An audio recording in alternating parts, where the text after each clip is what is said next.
Welcome to bioscope वाला। आज हम देखेंगे lost in space season 1 episode 3। Episode के स्टार्ट में बताया जाता है डॉक्टर स्मिथ का जो कैरेक्टर है उसकी बैक स्टोरी। इसका रियल नेम है जून और इसकी एक बहन है जिसका नाम है जेसिका। दरअसल उसकी जो बहन है जेसिका वो सेलेक्ट होती है रेजोल्यूट में जाने के लिए, ना कि डॉक्टर स्मिथ। यहाँ पे हम देखते हैं कि कैसे डॉक्टर स्मिथ ने बहुत ही होशियारी से अपने बहन की ड्रिंक में कुछ नशे की दवाई मिलाई थी जिसको पीते ही वो बेहोश हो जाती है। और उसके बाद डॉक्टर स्मिथ जो है अपनी बहन की रिस्ट से एक चिप निकाल लेती है और उसे अपनी रिस्ट में इम्प्लांट कर लेती है ताकि वो रेजोल्यूट में जा सके और उसका सिक्योरिटी चेक है उसे पास कर सके। इधर हम देखते हैं कि डॉन जो है वो स्टॉर्म को सरवाइव कर जाता है और वो अभी भी जिंदा है। यहाँ पे हमें मालूम पड़ता है रॉबिन्सन फैमिली जो है अपनी डेस्टिनेशन से बहुत ही दूर है, जो कि है अल्फा सेंचुरी, खरबो लाइट ईयर्स दूर। तो वो डिसाइड करते हैं कि थोड़ा वो ब्रेक लेंगे, उसके बाद जो है वो आगे की प्लानिंग करेंगे। रोबोट हमेशा की तरह ही विल के साथ रहता है। डॉक्टर स्मिथ इस बार मॉरियन को अपनी झूठी कहानियाँ बता रही हैं और यहाँ पे हमको देखने को मिलता है कि जूडी जो है वो अभी भी अपने ट्रॉमा से नहीं निकल पाई है। जो इंसिडेंट हुआ था उसके साथ वो अभी भी उसी में है और कहीं ना कहीं उसे सफ़र कर रही है, लेकिन वो किसी को बता नहीं रही है। डॉक्टर स्मिथ यहाँ पे रॉबिन्सन फैमिली के हर एक मेंबर को छुप छुप के देखती है और वो अपने दिमाग में अपनी एक अलग ही प्लानिंग करती रहती है, कैसे वो इन लोगों को यूज़ कर सकती है यहाँ से बचने के लिए और आगे सरवाइव करने के लिए। इधर विल को अब नाइटमेयर्स आ रहे हैं और नाइटमेयर्स में जो रोबोट ने अटैक किया था रेजोल्यूट पे, कैसे उसने लोगों को मारा, उसको वही सब दिख रहा है। ये सब देख के वो डर के उठ जाता है अपनी नींद से। और हम यहाँ पे देख पाते हैं कि डॉक्टर स्मिथ जो रहती है वो फिर से ट्राई करती है कि कैसे विल को मैनिपुलेट करे, क्योंकि डॉक्टर स्मिथ ही है जिसको मालूम है कि जो अटैक हुआ था वो उसी रोबोट ने किया था। तो विल जो है डॉक्टर स्मिथ से बोलता है कि प्लीज़ ये जो सीक्रेट है वो किसी को ना बताए, जब सही टाइम आएगा तो अपने पेरेंट्स को खुद ही बता देगा। एज वी नो कि डॉक्टर स्मिथ जो है वो कितनी कनिंग लेडी है, वो ट्राई करती है विल को मैनिपुलेट करने का। इसी के बीच अचानक जो रेजोल्यूट जो जुपिटर रहता है उसमें ग्लेशियर जो है वो अचानक से गिरने लगता है। इनका जो शिप है जुपिटर 2, उसके ऊपर कई हज़ार टन ग्लेशियर है। अगर वो टाइमली वहाँ से नहीं निकलते हैं तो ग्लेशियर जो है वो पूरा का पूरा शिप जो है उसे दबा देंगे और वहीं पे दब के मर जाएंगे। ये ट्राई तो करते हैं कि वो निकल जाए वहाँ से, लेकिन इनका जो स्पेसक्राफ्ट है उसके इंजन्स काम नहीं कर रहे हैं। तभी हम देखते हैं कि मॉरिन जो है वो कंट्रोल करती है पूरी सिचुएशन और वो ट्राई करती है कैसे उनका जुपिटर है उसको वापस ठीक कर सके और इंजन को रीस्टार्ट कर सके। यही सब करते करते मॉरिन को मालूम पड़ जाता है कि जॉन जो है उसने ट्राई किया था 3D प्रिंटर से गन बनाने का। और जैसे कि हम यहाँ पे देख पाते हैं कि डॉक्टर स्मिथ जो है वो सभी को अपनी बातों में बहलाने की कोशिश करती है, बिकॉज उसने प्रॉपर ट्रेनिंग तो करी नहीं थी तो उसे कुछ आता नहीं था, लेकिन अपनी बातों के थ्रू जो है वो अपना काम निकलवाती है सबसे। सडनली इनको मालूम पड़ता है कि इनके जो फ्यूल टैंक्स हैं वो अपने आप ही खाली हो रहे हैं। तो जॉन ये सभी देखने बेसमेंट में जाता है फ्यूल टैंक्स के अंदर कि वहाँ पे हो क्या रहा है, क्यों अपने आप इनके जो फ्यूल टैंक्स हैं इतनी तेज़ी से खाली हो रहे हैं।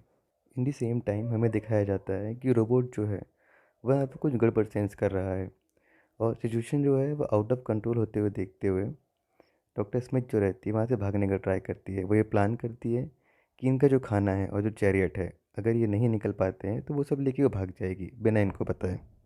जिस रूम से डॉक्टर स्मिथ खाना चुरा रही होती है, रोबोट जो रहता है विल को वहीं पे लॉक कर देता है और खुद उसे बाहर खड़े होकर प्रोटेक्ट करता है। रोबोट को यहाँ पे जो है कुछ मूवमेंट जो है वो सेंस होती है, तो विल को बचाने के लिए विल को लॉक करके वो बाहर से उसे गार्ड करता है और डॉक्टर स्मिथ समझ जाती है कि अब उसके भागने का वहाँ से कोई भी चांस नहीं है। उनके फ्यूल टैंक्स में ईल जैसे कुछ बड़े बड़े क्रीचर होते हैं जो कि बहुत ही बड़े होते हैं। और जॉन जब फ्यूल टैंक के अंदर जाता है देखने के लिए क्या गड़बड़ है, तो उनमें से एक ईल जो रहती है वो जॉन को पानी में खींच लेती है। एज वी नो कि जॉन एक यूएस मरीन है, तो किसी तरह वो उस ईल को मार के उसे बाहर ले आता है और मॉरिन को दे देता है ताकि वो उसे एग्जामिन कर सके। मॉरिन जब उस ईल को चेक करती है तो उसे मालूम पड़ता है कि ये जो ईल है ये उनका फ्यूल खा रही है। यही कारण है कि इनका जो फ्यूल टैंक है वो इतनी स्पीड से खाली हो रहा है। अगर इन्होंने जल्दी कुछ नहीं करा तो इनका जो पूरा फ्यूल है वो ये ईल खा जाएंगी। तो जॉन डिसाइड करता है कि वो फ्यूल टैंक में जाएगा और वो ट्राई करेगा कि एटलीस्ट जो रिज़र्व फ्यूल है वो उसे बचा सके और ये यहाँ से निकल सके।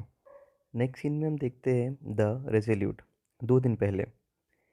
यह हमें दिखाया जाता है कि डॉक्टर स्मिथ जो है वो सिक्योरिटी चेक को पास कर लेती है, लेकिन तभी उसकी जो बहन रहती है जेसिका, उसका किसी से अफेयर चल रहा होता है, वो इसे फॉलो करता है। और उस आदमी को मालूम पड़ जाता है कि ये जेसिका नहीं है, ये कोई और है।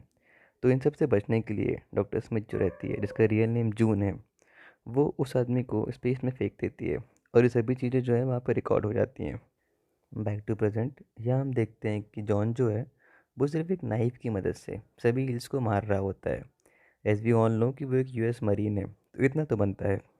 सडनली बहुत सारी जो बर्फ़ रहती है वो शिप पे फिर से गिर जाती है, और इसके झटकों के चलते पेनी जो रहती है वो उसी फ्यूल टैंक में गिर जाती है जहाँ पे बहुत सारी ईल्स हैं। जॉन किसी तरह पेनी को बचा के फ्यूल टैंक से बाहर निकालता है और उन ईल्स को मार के बाहर आता है।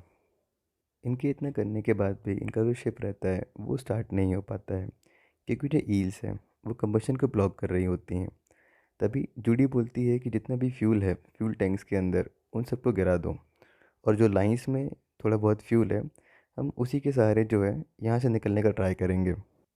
यहाँ पे जूडी जो है अब वापस नॉर्मल फील कर रही होती है।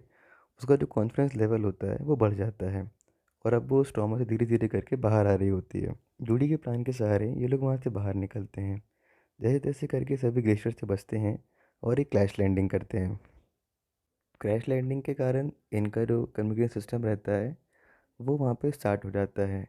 उसमें इन्हें मालूम पड़ता है कि इन्हीं के जैसे वहाँ पे और भी जुपिटर्स हैं जो कि क्रैश हुए थे, जिनमें कि काफ़ी सर्वाइवर्स भी हैं। यहाँ पे इनको रेजोल्यूट से, जो कि इनका मदरशिप है, उससे एक मैसेज आता है कि बहुत ही जल्द वो लोग इनको आके बचाएंगे और इनका जो डेस्टिनेशन है अल्फा सेंचुरी, वहाँ इन्हें ले जाएंगे।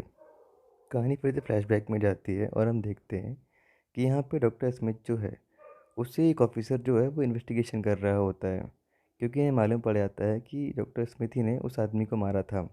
और यहाँ हमें इसके और भी राज मालूम पड़ते हैं, कैसे वो चोरियाँ करती थी, लोगों को गुमराह करती थी, और भी ऐसे बहुत सारे जो हैं गैरकानूनी काम करती थी। उन लोगों को मालूम पड़ जाता है कि ये जेसिका नहीं है, ये जून है, जो कि उसकी बहन है। तभी वहाँ पे एक ब्रीच होता है। बेसिकली ये कहानी का पुराना ही सीन है, जब रोबोट जो है लोगों पर अटैक करता है और डॉक्टर स्मिथ जो रहती है वो उसे देख लेती है। और यही कारण होता है कि डॉक्टर स्मिथ जो रहती है वो रोबोट से हमेशा डरती है। जब भी रोबोट कहीं पे आता है तो वो उससे दूर हो जाती है, और इसीलिए वो बिल्कुल मैनिपुलेट करती है ताकि रोबोट जो है वो उसे कंट्रोल कर सके। बैक टू प्रेजेंट, यहाँ पे हम देखते हैं कि रोबोट जो है वो बिल्कुल एक गन देता है। तभी हमें मालूम पड़ता है कि गन जो है वो जॉन ने नहीं, रोबोट ने डिज़ाइन करी थी। रोबोट उससे बोलता है कि उसी की सेफ्टी के लिए है। विल जो रहता है वो उस गन को छुपा लेता है, और ऐसा करते हुए डॉक्टर स्मिथ विल को देख लेती है। इसी के साथ सीज़न 1 का जो एपिसोड 3 रहता है वो यहीं पे ख़त्म हो जाता है।